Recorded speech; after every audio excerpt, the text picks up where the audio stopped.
So here are two Modlite PL350 pistol light bodies. In my right hand we have a Gen 1 and in my left hand we have a Gen 2. You can see it's marked as a G2. Aside from some minor aesthetic differences on exterior, the main difference is that there's an extra slot for keys here on the Gen 2.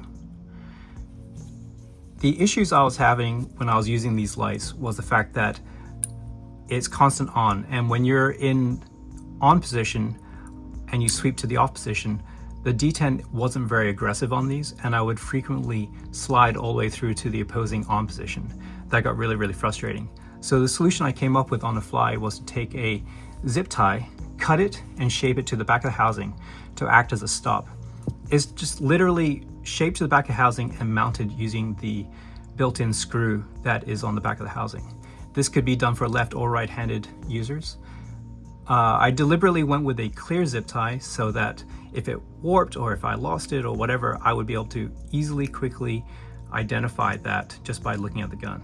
I could have gone with a black one so that would match the housing color. I just decided not to. Recently, I saw that DrivenArms Company has their own solution, which is essentially design-wise almost exactly the same. It's 3D printed.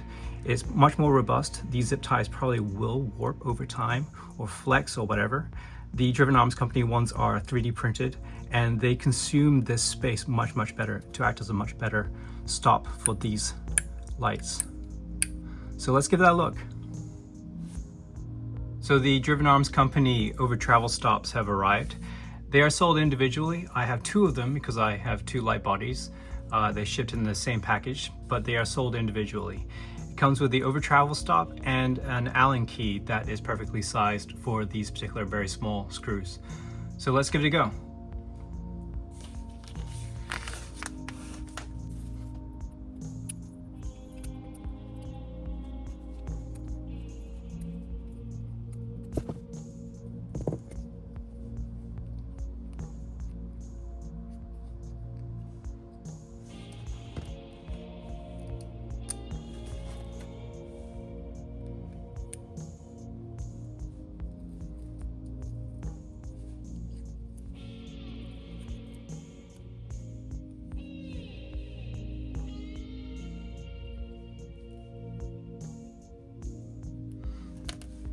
Now, you could use some blue Loctite, probably a good idea. I just want to try this out first. But it's aesthetically much more pleasing. I only went finger tight. I didn't go over torqued by any metric. I also didn't use a torque driver. I just wanted to do finger tight just to make sure that it doesn't get distorted, because that is a hex bit, not a Torx bit. And they have a very real potential to get rounded out. While installing these parts, I just had a little bit of a predicament. So the Gen 1 and Gen 2, there's actually a little bit more in terms of differences that I've encountered. The Gen 1, these screws, they sit proud of the surface. They're just a little bit above. They do not sit recessed into the switch end plate. Whereas on the Gen 2s, all the screws sit recessed into the switch end plate. The reason why that's going to be a little bit of a issue here is that the back of the OTS, there's a nipple-like protrusion that sits above the surface on the back face of the OTS that is designed to perfectly fit into the space where the screw head would go. And that is not present on the Gen 1. So I have a couple options here. One option is to drill this hole a little bit larger to accommodate this protrusion, or the other option is that I can literally just screw this in and hope that the rear face of the switch end plate is enough to prevent it from twisting out or changing position. There is some thread engagement, there's not a lot. And I do worry that if I screw it in this far without it getting more thread engagement, that it will work itself loose, even with blue Loctite. So I think the next step I'm going to do is I'm going to drill the back of this switch end plate to accommodate that little nipple right there. So here's option 2. I have 4 drill bits.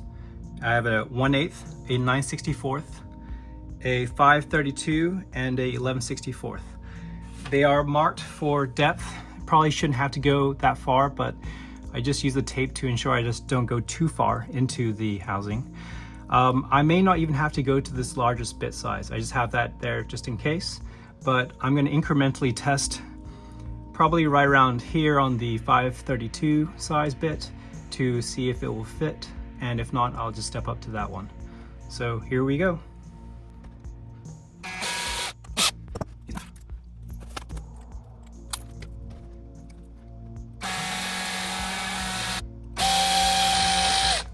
All right, that was the 9/64.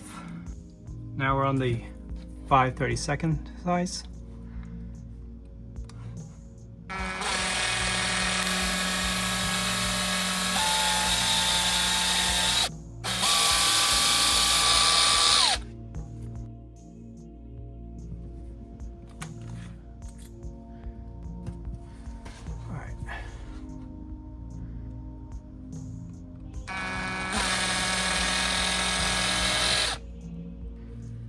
And I'm running the drill bit for a while not pushing it any further in.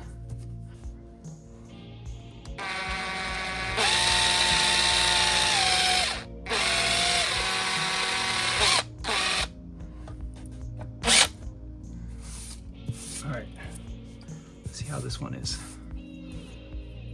Yeah, that might be okay. There we go. So there we have it. This one seemed to work just fine. It's not loose. It holds in place. All right, let's give that a go.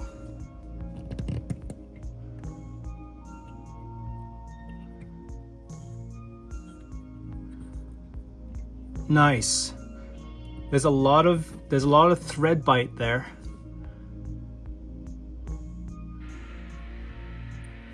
It sits nice and flush. Oh, that went really well. Awesome. So there you go. That's how you retrofit a Gen 1 Modlite PL350 light body to accommodate the OTS. So the final bit size I went with, so incrementally from smallest to largest,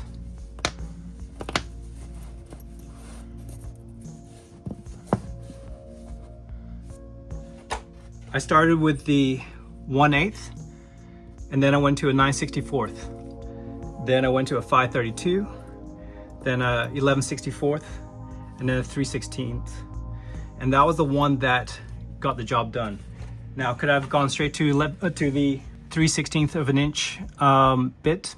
Yeah, maybe, but in my experience, when that kind of thing is done, I have a tendency to have the bit, at least the axis, walk off center a little bit, because there's a lot more sort of oversizing of the screw hole than I'd like in that first step.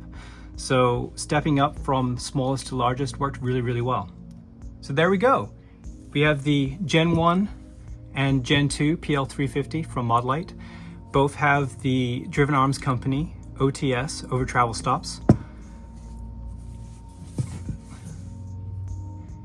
As you can see here, if I turn this on, the OTS prevents me from being able to push past that. And same thing on the Gen 1. Won't go past the OTS, and it's nice and flush. Everything's nice and clean. It's a very robust build, very, very reliable, and it's exactly what I wanted. One thing that I did see on Brett's videos, who's the owner of Driven Arms Company, he mentions that you can actually index this OTS either at this position, at the, let's say 4 o'clock position on the back of the light, or at the 11 o'clock position on the back of the light body. I prefer to mount it here rather than there, simply because I just don't want to give up any real estate when I'm pressing this. The OTS will block my thumb from being able to go too far forward, and I want to be able to make sure that I have as much real estate on this switch as possible. And being a right-handed shooter, this works better for me configured like this. So there you have it. Great stuff.